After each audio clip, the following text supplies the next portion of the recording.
चलिए शुरू करते हैं आज की प्रश्नावली 1.1 का दूसरा प्रश्न। देखिए, देखने में आपको थोड़ा हार्ड लग रहा होगा, लेकिन देखने में ये जितना हार्ड लगता होगा ये इतना ही आसान है यदि आपने इस लैंग्वेज को समझ लिया।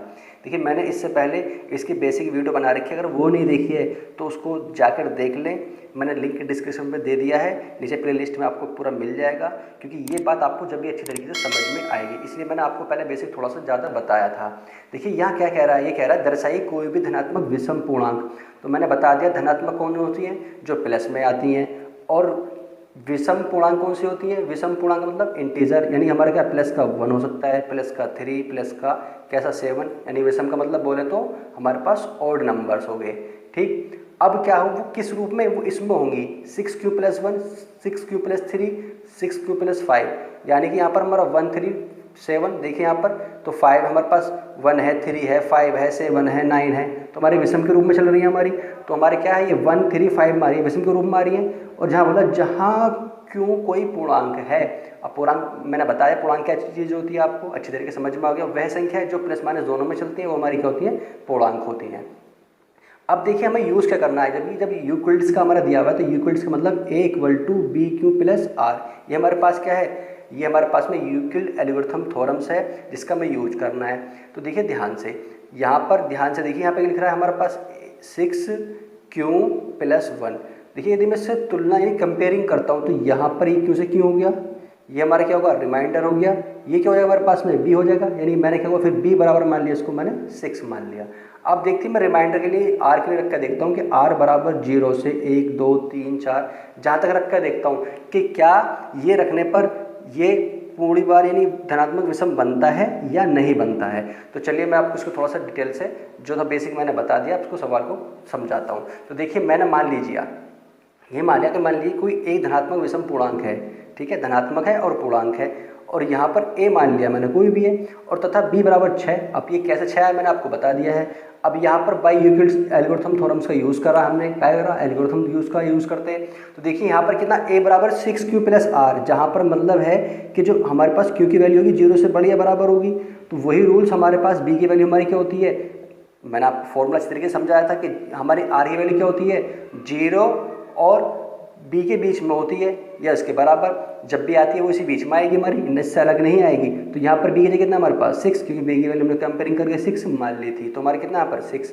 तो अर्थात हमने माना कि r बराबर, यानी कि जो हमारे पास जो रिमाइंडर यानी जो हमारे पास शेषफल है वो 0 1 2 रखने पर क्रमशः हम देखते हैं कि इसमें ये संतुष्ट करता है, सम विषम दिखाता है नहीं दिखाता है। बराबर 0 1 2 3 4 रखता हूँ तो हमारे पास क्या है, ये इक्वेशन है। देखिए हमारे पास a = 6q + R में रखने पर, देखिए जब मैंने r का मान रख दिया यहाँ पर 0, तो क्या बन जाएगा, a बराबर 6q + 0, ये तो हमारा बचा।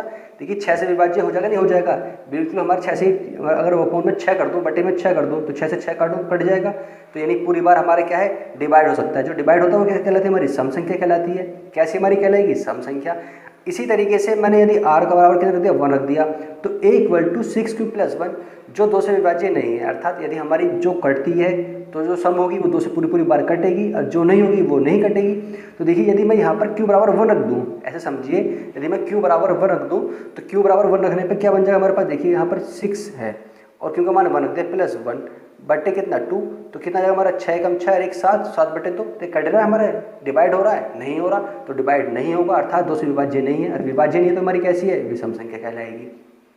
इसी तरीके से यदि a बराबर 6q + 2 यानी r बराबर 2 रखने पर 2 से विभाज्य नहीं है या है, वो देखेंगे तो हम देखिए 2 से विभाज्य हमारा है, क्यों कि 6 × 1 6 और 2, 6 और 2 कितना 8, और हमारा 8 क्या है, 2 से पूरी बार कट सकता है। ऐसे 3 के लिए हमारा नहीं कटेगा, विभाज्य नहीं है अर्थात विषम है। 4 के लिए कट जाएगा, ऐसे हमारे किसके लिए, 5 के लिए नहीं कटेगा, विभाज्य नहीं अर्थात हमारी कैसी है, विषम संख्या। तो हम कह सकते हैं कि किसके लिए, 6q + 1 के लिए नहीं कट रहा है, विषम संख्या है, 3 के लिए विषम संख्या है और 5 के लिए संख्या है। तो हम कह सकते हैं 6q + 1, 6q + 3 और 6q + 5 क्या है, विषम धनात्मक पूर्णांक संख्या है।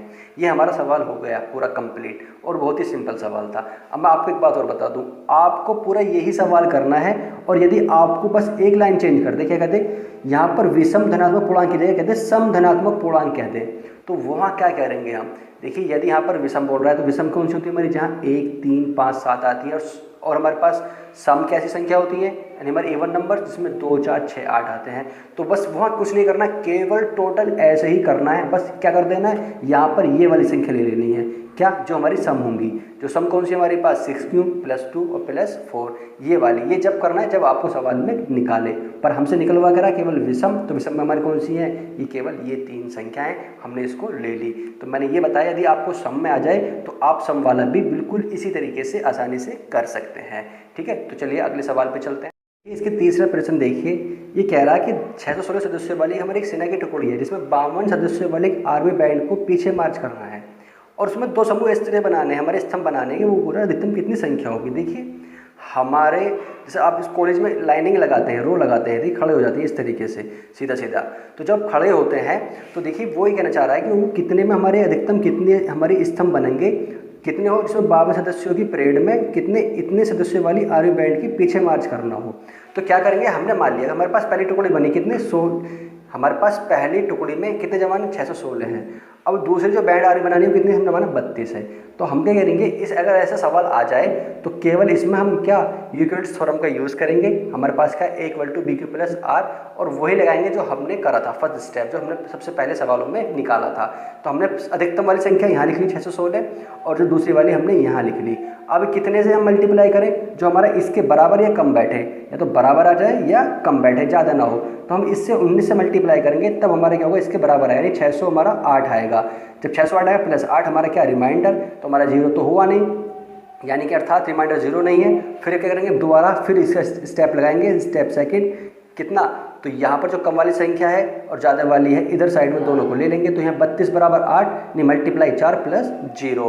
तो यहाँ पर कितना हमारे पास में, देखिए 8 × 32, यानी पूरी बार हमारा क्या हुआ, बराबर हो गया। रिमाइंडर कितना है हमारे पास, जो है शेषफल, वो 0 आ गया। जब शेषफल हमारे पास 0 है अर्थात हमारे इसका सिर्फ कितना होगा, हमारा 8 होगा। नहीं कह सकते कि अतः स्तंभों की अधिकतम संख्या कितनी होगी, हमारे पास 8 होगी। तो इस तरीके से हम इन सवालों को अच्छी तरीके से कर सकते हैं।